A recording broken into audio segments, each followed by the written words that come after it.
If you were to zoom in, phase out, move in, focus on this human, whose cells magnify as you fly through him and see atoms looming. But you keep shooting past protons, bosons, quarks till even a part of a particle's too big. Then boom! And enter the intrusion. As you hit the resolution of the universe, the strands of its fabric, the tiniest fragment, the Planck length. Past that, gravity becomes fallacy. Try contrasting that with the galaxies, and to grasp the huge magnitude of the universe, it's unimaginable.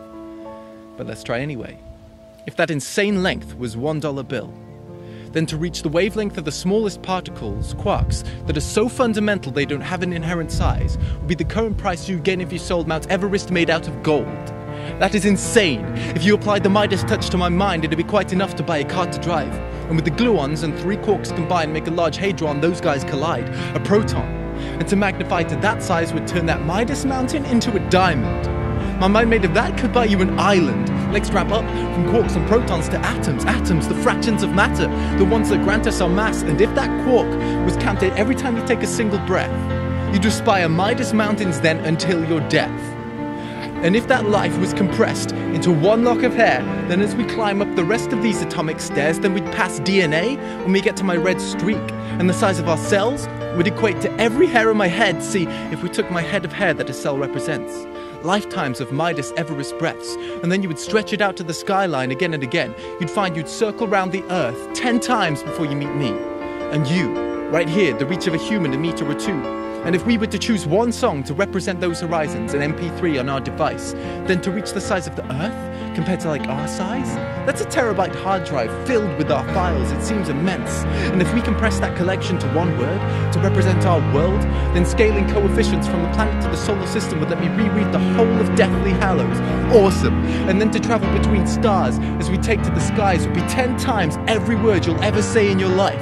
And as an analogy of the expanse of galaxies up in space, 10 times the total of every word in every book ever made. And to move up to the scale of galaxy clusters would be every word said by everyone in Shanghai, in London, Berlin, Delhi, LA, Mumbai, Sao Paulo and Moscow, Jakarta, Karachi, Dubai, Telford, Tokyo and Stockholm. And then to galaxy superclusters in the large-scale structure with filaments that feel inadequately described as humongous.